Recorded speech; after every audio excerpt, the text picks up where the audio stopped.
First, from bad mood Britain to broke Britain, households have been told to prepare for a 15-month recession. The dire economic conditions will see household incomes drop for the next 2 years, which will be the first time that that's happened since records began in the 1960s. It's just punishing news for people, Denise, isn't it? It's, you know, Kay, it's the human side of it. And the thing is, I heard another show on television this morning discussing this topic, because obviously it's prevalent in all of our lives at the minute. And I saw this kind of outburst on Twitter of people saying, I'm sick of these people on television talking about the recession when, you know, da-da-da-da-da. But the fact is, you know, I admit that I spoke to both my sons last night. We had dinner and I said, we are incredibly lucky that we as a family will survive this recession. But we have friends and family who are in desperate situations at the, you know, at the moment. Friends, you know, are really being affected by it. And it was a stark reality to me the other day when I sat down with a friend who told me how much their bills had gone up. So, okay, I think there's an alarm outside, but we'll get that checked out. Who told me how much their bills are and how much this is going to impact on them. So I think it's important that even those of us who are lucky enough to know that we will withstand it, to discuss it and see what we can do to I don't know. I mean, you're right, we are very fortunate and it's important that we say that. But the way the world has been, I don't know who has got the confidence to say we will withstand it. I mean, things change rapidly. Things change rapidly. We don't know. Forever, isn't they? Yeah, we don't know what's around the corner, and that's been the problem. The other thing, I think, is that we're not being offered the light at the end of the tunnel. At the moment, usually there's some sort of focus on 2 years' time, this will be where we are. But right now, we're sitting in a limbo where it's only getting worse, and I think the energy crisis has really triggered a lot of people because it's such a massive increase. People are going from £180 a month to something like £500 a month. Where are we meant to magic that money from? So, and also the fear-mongering as well, it continues. We know we've had it for other reasons for over 2 years. But the thing is, if you look at the media, we all know that the bad news, you know, gets the most sort of clickbait.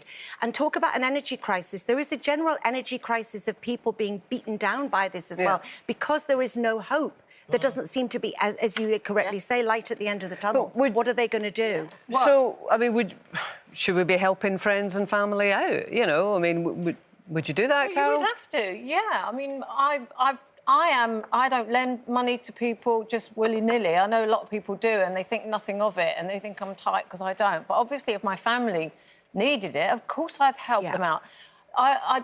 They would hate to ask, though, and I know they probably wouldn't, and they'll manage. But, you know, the thing is, what makes me even more angry about that so many people are going to be struggling is that it's kind of happened for a lot of reasons that were, in my view, completely done deliberately. And I can't get over that. I can't get past that. It makes me really angry. Everyone's got their own blame game. Like, everyone will blame, you know, this, that or that or whatever, their favourite villain.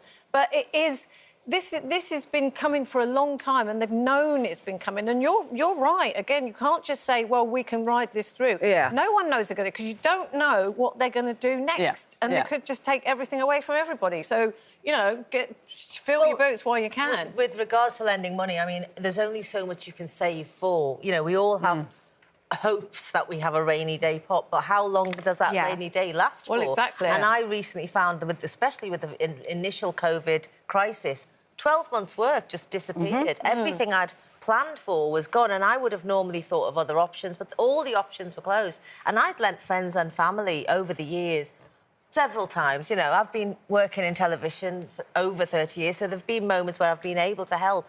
I haven't always been paid back, but I didn't give to always receive. But out of the blue, during COVID, one of those friends and family just dropped some money into my account and said, you know what, you helped me out back then. And it was so... I didn't want to accept it, but I felt the whole circle of humanity and generosity. If we can try and keep that going, because the worst thing we have is going to keep our bad mood in our generosity. Well, I mean, I certainly don't have a blanket rule about, you know, lending money or whatever. If the circumstance was appropriate, then 100% I would. And I think that story you give is great, because in that moment, it was the right thing for you and whoever your friend or family member was to do that. The one thing I have to say that saddens me about the situation, you know, Carol, you and I don't share the similar view as to how this all came about, and that's fine. I know. But, I mean, what I do hear a lot now is, particularly from the Conservative leadership contenders, is, you know, that hard work leads to rewards, and, you know, Rishi Sunak, my family worked hard, etc., which I'm sure they did, and I have no issue with that. But there's so many people in this country working their butts off. They're working as hard as they can. And they can't work anymore. And they're still not able to manage. Yeah. And when you have that situation, then that is untenable, and that's when a government really, really needs to step up. It's not just because about people money, are though, working Kate, hard. either. It's about food as well. There's going to be food shortages, and no matter how much money you've got, if there's no food, you can't buy it. You know, that's it. You can't buy it. So, you know, I think people really have to buckle up now. Yeah. I mean, I don't think anyone can have that much confidence about the future at the moment, unfortunately, and that does create a bit of a vacuum of hope, and everyone needs light at the end of the tunnel. Everyone needs light at the end of the tunnel.